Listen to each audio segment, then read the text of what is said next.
국민 여러분 안녕하셨습니까? 인도 태평양 전략연구원 최수용입니다. 오늘도 저희 공작관 TV 그레이트 게임과 함께 하시는 대한민국의 국민 여러분 그리고 해외 계시는 동포 여러분 한 분 한 분께 감사의 말씀을 전해 올립니다. 우리가 역사를 되돌아보면 항상 그 역사의 현장에서는 반드시 우리가 배울 교훈이 있죠. 특히나 우리가 아관파천이라든지 조선말 청일전쟁, 러일전쟁 후에 한반도 주변의 상태가 어떻게 변형이 되었고 이 나라는 어떠한 그 소용돌이에 말려서 나라를 빼앗기고 바보의 나라, 국가를 잃어버리는 치욕을 겪었던지를 우리는 분명히 기억해야만 할 것입니다. 역사를 잃어버린 그 국민들에게는 미래가 없듯이 우리는 반드시 과거의 역사를 통해서 앞으로 우리가 나아갈 바를 밝혀야 될 것이고 우리가 과연 무엇을 어떻게 해야 될지를 꼭 배워야 한다고 저는 확신하고 있습니다. 자, 오늘 본격적으로 러시아와의 관계에 있어서 이야기를 하기에 앞서서 지금 측백나무 오일의 효과와 효능에 대해서 제가 커뮤니티에 올려놓은 게 있습니다. 그 커뮤니티의 글을 보시고 필요하시는 분들은 그것을 적당 분량만큼 구매해서 여러분들의 삶을 보다 윤택하게 느껴보시길 바랍니다. 자, 오늘 전할 얘기는 러시아의 푸틴 대통령과 관련된 이야기고 그리고 러시아와 우리가 앞으로 어떠한 식으로 공허한 설전은 그만하고 얼굴과 얼굴을 맞대는 대면 외교를 통해서 러시아 측의 진짜 의도를 파악하고 올바른 처신을 하면 좋겠다 라는 측면에서 좀 말씀을 전해 올리도록 하겠습니다. 블라디미르 푸틴이 지난 6월 19일인가요? 평양을 방문했죠. 그때 러시아와 북한은 포괄적 전략적 동반자 협정을 체결하였습니다. 이로 인해서 한국은 물론 국제사회에서 한반도 상황에 관심 있는 국가들에게 적지 않은 충격을 주었습니다.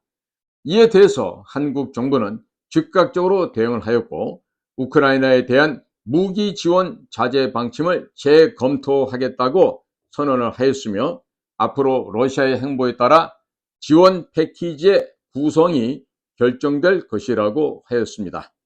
상당히 가벼운 처신을 했다고 저도 생각을 하고 있습니다.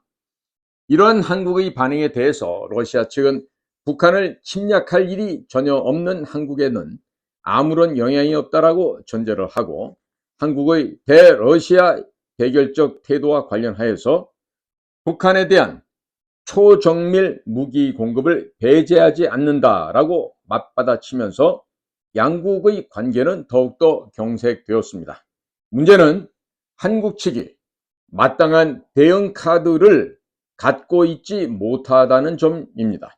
즉 한국이 우크라이나에 대해서 무기를 지원한다고 해서 전황에 큰 영향을 줄 가능성은 없다고 봐야 합니다.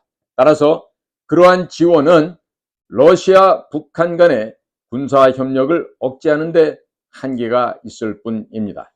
우크라이나에 대한 무기 지원은 한국 측의 불만을 강하게 표출하는 정도의 의미밖에는 없습니다. 한국과 러시아 관계는 더욱 악화될 것으로 전망되고 있습니다. 미국을 포함한 북대서양 조약기구 네이토죠.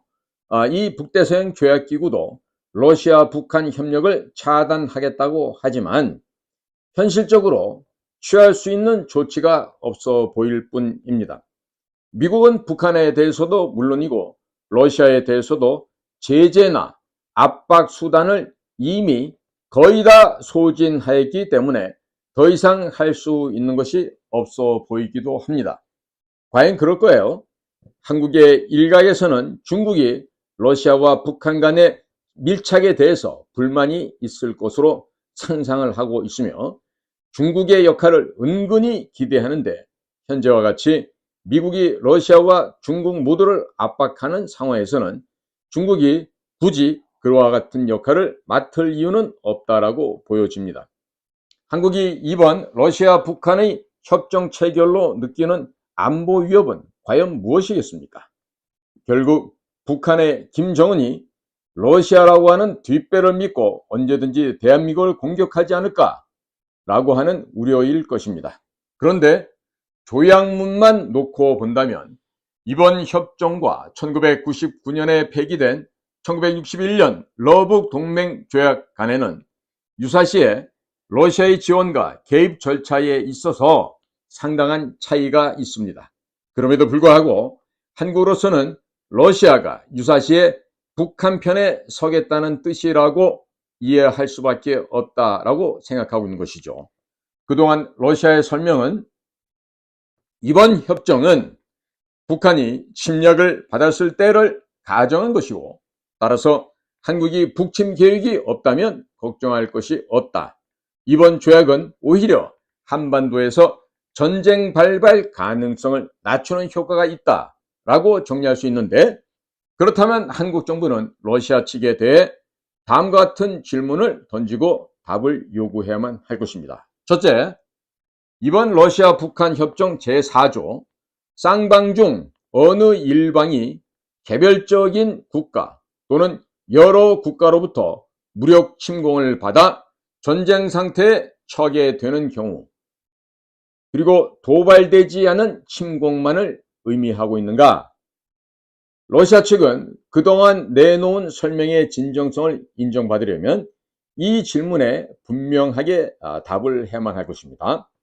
이것은 러시아 측이 한국 측의 우려를 불식하길 원한다면 취해야 할 최소한의 조치라고 하겠습니다.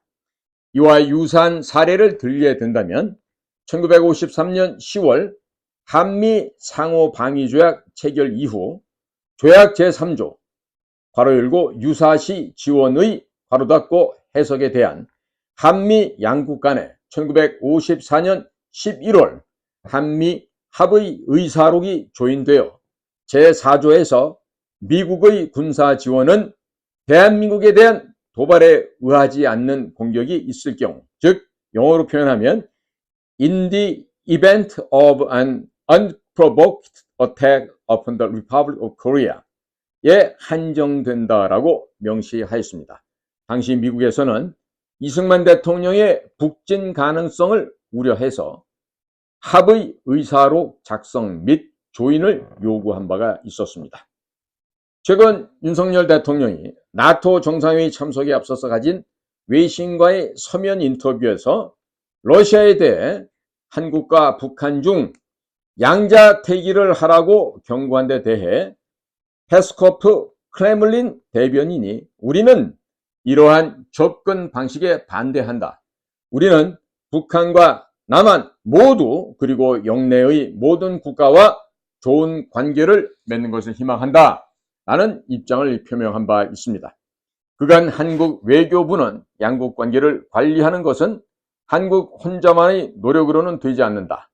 러시아도 상응하는 노력을 해야 한다고 촉구했는데 러시아 측의 입장이 진정으로 크레물린의 대변인이 밝힌 바와 같다라면 러시아 측은 이와 같은 질문에 분명하게 답을 해야 할 것입니다. 이것은 이번 러시아 북한 조약을 폐기하라는 것이 아니라 조약문의 해석을 요구하는 것인 만큼 러시아 측이 답변을 거부할 수 없는 질문이 될 것입니다.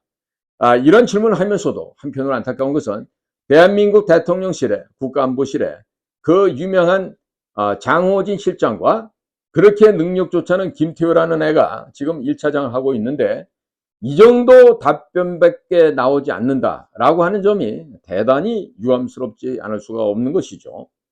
자, 그리고 두 번째로 이번 협정 제4조의 쌍방 중 어느 일방이 개별적인 국가 또는 여러 국가로부터 무력 침공을 받아 전쟁 상태에 처하게 되는 경우에 북한 내 급변 사태 발생에 따른 상황도 포함되는지를 반드시 러시아 측에 질문해야 할 것입니다.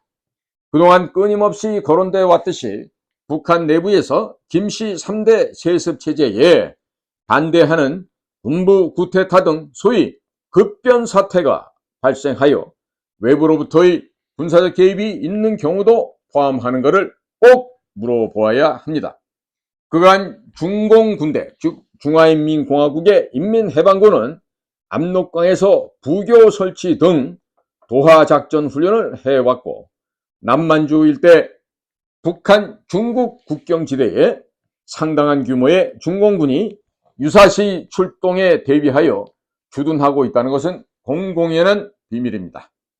더욱이 2014년 8월 MBN이 보도한 바에 따르면 중국이 미국의 북한 급변 사태 시에 북한 지역에 대한 분할 통제안을 제시한 바 있었는데, 미국 측이 논의를 거부하고 이를 한국 측에 알려주었다고 하죠. 중국의 이러한 의도가 왜 문제가 되고 있습니까? 만일 북한 내부에서 급변 사태가 발생하여 중국 인민해방군이 북한 지역에 진입하여 평양의 친중 정권을 수립한다면 민족의 염원인 통일의 꿈이 또다시 무산될 가능성이 매우 크기 때문이라 하겠습니다. 자, 과연 미국이 그와 같은 사태가 발생할 경우 그저 수수방관하고 보고만 있을 것인가? 그렇지 않겠죠. 자, 물론 말로는 중국에 대해서 강력하게 경고를 했다 하겠지만 실제로 미군을 파병할지는 미지수라고 해야겠습니다. 그런 상황에서 중국에서는 인민해방군의 투입이 북한 내의 핵시설과 무기를 통제하기 위한 목적일 뿐이고 사태가 수습되는 대로 철수할 것이라고 허장성세를 늘어놓을 것입니다. 그러나 속마음은 그렇지가 않지요. 자, 그렇다면 러시아는 북극곰들은 과연 수수방관할 것인가? 과연 그럴 것입니까? 러시아는 북한 정권의 산파 역할을 한 소비에트 연방을 계승한 나라입니다. 북한을 중국의 독점적 또는 배타적 영향권으로부터 인정한 적이 단 한 번도 없습니다. 북한 내에서 급변 사태가 발생했을 경우 러시아가 어떤 태도를 취할지 이런 상황이 이번 러시아-북한 협정에서 다루어졌는지, 즉 협정이 상정하는 범위 안에 북한의 급변 사태가 포함되는지 한국 입장에서도 관심을 갖지 않을 수가 없습니다. 결론적으로 이 질문에도 러시아에게 반드시 한국은 해야만 할 것입니다. 러시아가 내놓는 답변을 보면 러시아가 한국뿐만 아니라 남북한 통일에 대해 어떠한 생각을 가지고 있는지 어느 정도 확인할 수도 있을 것입니다. 우크라이나 전쟁 발발한 이래 한국 매체들 대부분이 서방 언론들의 편향적인 언론 보도를 비판 의식 없이 수용하고 있고, 상당수 한국인들의 러시아에 대한 부정적인 인식이 말 그대로 수직 상승을 하였습니다. 푸틴의 이번 북한 방문에 대해서는 적대적인 성향까지 노정하고 있습니다. 그러한 사람들은 러시아는 이웃 약소국을 침략한 나라를 넘어서서 이제는 우리의 주적인 북한과 한패가 되겠다는 나라라고 인식을 하고, 그러한 결과 북한, 러시아, 중국에 맞서기 위해서는 한미동맹을 더욱 공고히 하며 일본과도 안보 협력을 강화해야 하며 나아가 나토와의 연계를 심화하여 만일의 사태에 대비해야 한다고 주장하고 있습니다. 하지만 이 생각은 상당히 입에서 젖비내 낳는 어린아이들의 수준에 지나지 않는다는 점을 우리는 꼭 인지해야만 하겠습니다. 자, 그런데 한반도를 둘러싸고 있는 국제관계를 헤쳐나간다는 것은 2차, 3차 방정식도 아니고 대단히 높은 고차 방정식입니다. 근해 공식을 쓸 수도 없는 아주 어려운 방정식입니다. 단순한 논리에 빠져서는 절대로 안 될 일이 바로 이 문제라고 하겠습니다. 현재 한국과 러시아는 전쟁 상태에 있는 것이 아닙니다. 그리고 명백하게 적대 관계도 역시 아닙니다. 객관적으로 말한다면 그저 비우호적인 관계다라고 평가할 수밖에 없을 뿐입니다. 그러니 이를 과도하게 확대 해석하고 지나치게 어린아이와 같은 즉흥적인 결정은 굉장히 위험하기 때문에 조심해야 한다는 말씀을 드리게 됩니다. 지금 한국과 러시아 양국은 단순하게 말싸움을 하는데 그쳐서는 안 될 상황입니다. 진짜 상황이 벌어지기 전에 정교한 접근을 실행해서 상황 악화를 막는 것이 외교입니다. 사실은 이것이야말로 큰 규모의 공작이 되어야 되겠죠. 근데 공작을 할 줄 모르는 애들이 한국에 외교를 한다, 한국의 국가안보실에 앉아서 주접을 떨고 있는데 무슨 될 일이 거의 없을 것입니다. 자, 지난해 9월 극동 러시아에서 러시아와 북한의 정상회담이 있었습니다. 당시 그때라도 좀 감을 잡고 러시아 측에 치열한 소통 창구를 열어야만 했었습니다. 그렇게 해서 대한민국 우리 측의 우려사항을 전달을 하고 러시아 측을 설득했어야만 했었죠. 그러나 대한민국은 어떠한 노력도 하지 않았던 것으로 알고 있습니다. 자, 저도 지금 국정원에서 퇴사를 해 있기 때문에 과연 우리 정부의 외교팀이 얼마나 그와 같은 노력을 기울였는지는 정확하게 확인할 수가 없습니다. 그러나 이번에 북한 측에서 협정문을 공개하자마자 우리 정부가 즉각 반응한 점, 그리고 그 반응의 내용을 보면 그러한 시도가 없었던 것이 아닌가 하는 생각이 듭니다. 사실 이 점에 있어서도 지금 전문가가 극히 드뭅니다. 어학을 제대로 할 줄 아느냐 못하냐 이 상황을 뛰어넘어서 러시아 체제가 갖고 있는 러시아만의 그 특장과 러시아가 기본적으로 의도하는 바를 적의 흉중의 생각을 뚫어내야 되는데 그것을 할 수 있는 자가 없다라는 얘기죠. 솔직히 말씀드리면 외교부에 러시아말 할 줄 아는 사람 있겠습니까? 그나마 국정원에 좀 있었는데 국정원에서 러시아어를 잘했던 요원들은 지금 대부분 물러나 있고 지금 염려스러운 점이 한두 가지가 아니죠. 자, 그래서 이제 지금 현재 펼쳐지고 있는 러시아, 한국 양국 간 외교부 대변인끼리 이렇게 거친 언사를 주고받는 일은 전혀 득이 될 일이 없습니다. 이제 그와 같은 일은 이제 중단하고 앞으로는 얼굴과 얼굴을 맞대는 대면 소통을 강화해야 합니다.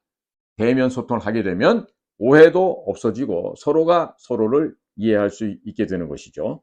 자, 지금이라도 지금 제가 말씀드린 이 두 가지 질문을 러시아 측에 던지고 대화를 하면서 진실된 대화, 진정한 외교를 실천해 나아가야 할 것입니다. 자, 지금 제가 말씀드린 이 두 가지 질문에 대한 러시아 측의 답변을 보게 된다면 러시아가 과연 흉중에 어떠한 생각을 갖고 있는지 짐작하고 이해할 수 있을 것입니다.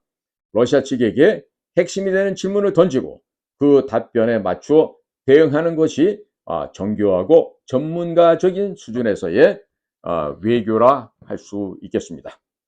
자, 지금 우리나라 대한민국은요, 한국과 러시아 관계가 악화되면 악화될수록 북한이 무엇인가를 추가로 더 얻게 된다는 점을 염두에 둬야 하겠습니다. 참 보면은 대통령도 참 답답하고 한심한 게 믿을 놈들이 지금 검찰 출신밖에 없는데 그 검찰 출신이라는 놈들이 인문 공부가 안 돼 있어. 인문학 공부가 전혀 안 돼 있다. 역사 공부 안 돼 있고 사상과 이념에 대한 공부가 안 돼 있다 보니까 이 무식한 잡놈들을 데리고 이 나라를 갖다가 통치를 하려고 하니까 너무 힘이 드는 것이죠. 그리고 또 한 가지는 윤 대통령이 그 뭐하러 그렇게 서울대학교 나온 애들에 집착을 하나 모르겠어요. 서울대학교 나온 놈들 중에 대가리 속에 저 올바른 지식 들어간 놈들 얼마 없다니까. 진짜 없다니까요. 내 말이 거짓말인 줄 아세요? 그 뭐 행시, 뭐 사시, 외시 이런 거 붙은 애들 그 대가리 속에 뭐가 들어가 있겠어. 이극찬의 정치학, 권영성의 헌법학 뭐 이런 걸로 조선의 경제학 원론 뭐 이런 거 보던 애들 아니야 다. 그 안에 생동 넘치는 국제 정세를 이해하고 파악할 수 있는 능력이 어느 놈 대가리 속에 그 얘기가 있겠냐고. 우리나라 인재가 서울대 나온 놈들밖에 없어요? 에? 이 서울대 나온 개대가리들이 얼마나 많은데 그 자식들을 갖다가 믿고 뭘 맡기는 거야? 아이고 한심해라 답답해라. 에? 그래가지고 무슨 나라를 갖다 통치를 해? 인재는 마치 수호전에 나오는 양산박에 전국 방방곡곡에 인재가 다 와서 몰려들게끔 해야 돼. 그래야만 다양한 분야에서 다양한 인재가 와가지고 도와주고 이끌어준다고. 건방지고 싸가지 없이 말이야. 무슨 얼어 죽을 맨날 서울대야, 서울대는. 어? 나도 그 학교 다녀봐서 아는데 그 학교 나온 새끼들 중에서 사람 같은 게 몇 명이나 있는데. 어? 정신 좀 차려요, 정신 좀. 응? 아직도 서울대야, 아직도. 어, 잘한다, 잘해, 아주 그냥. 어? 공무원들 중 요즘 어떤지 알아요? 서울대 아니면 출세할 일이 없어. 어쩌다 말이야, 한성고등학교는, 어? 후줄거리한 그런 연극하던 사람들은 어떻게 장관 될지 몰라도 안 된다고. 학교를 떠나서 인재를 발굴해서 써야죠. 어? 서울대학교 나온 놈들이 뭐가 그게 인재인데, 시험 보는 테크닉만 좋은 애들 아니야? 약삭 빠르고 야가 빠진 인간성 없는 그런 양아치 건달 새끼들이 제일 많은 데가 서울대학교 아니요. 근데 대통령께서는 왜 그 학교 애들만 그렇게 중시하냐고. 어? 한심하기 그지없어 진짜. 고시 서울대 밥 먹여주겠다 그런 거 같고 국제정세 통하겠다. 도널드 트럼프 사람 쓰는 거 보고 좀 배우시오 다들. 무식하고 시건방짓들 그만하고. 자, 국민 여러분. 자, 오늘도요. 지금 러시아에 대한 얘기를 했는데요. 이거 지금 대통령 국가안보실에서 하는 식으로 거의 발작적인 즉흥 대응을 해서는요. 러시아와 같은 대국하고 얘기하기가 어렵습니다. 제가 지금 말씀드린 러시아 북한 간의 이번에 맺은 조약 4조 그 안에 과연 북한 내부의 급변 사태도 포함이 되는가? 그 다음에 상호 군사 지원이라는 것이 도발되지 않은 침공에만 적용이 되는가? 이 핵심 사항이에요. 이런 핵심적인 질문을 갖다가 러시아 측에 질문해서 과연 그 사람들이 어떠한 답변을 하는가? 여기에 대해서 한반도의 문제를 갖다가 구체적으로 진전을 시켜야죠. 그런 거 생각 없이 말이야. 그저 뭔 일만 나면 요 주둥이로 입만 갖고 나불거리는 것들이 말이야. 대통령실이고 국가안보실이고 국정 외교부에 잔뜩 있다 보니까 이 공허한 설정만 하는 거야. 내실도 없이. 이 무식한 놈들 말이야. 러시아를 상대로 지금 비즈니스 해봐라. 지금 떼돈을 벌 수 있는데. 쥐뿔도 모르는 것들이 앉아갖고 말이야. 시건방만 차갖고 건방을 떨고. 공부라도 좀 잘했던 것들이 그렇다면 이해를 하겠는데 이 실력도 없어. 공부한 수준도 형편없는 게. 안에 있는 기무사 문건, 국정원 문건이야 들고 다니면서 장산하던 이런 것들이 지금 국가안보실을 지키고 있으니까 될 일이 있겠냐고. 아유, 얘기를 시작하면 한두 끝도 없으니까요. 오늘은 이 러시아 관련해서 이 정도로 마치겠습니다. 경청해 주셔서 고맙습니다. 저는 인도태평양 전략연구원 최수영입니다.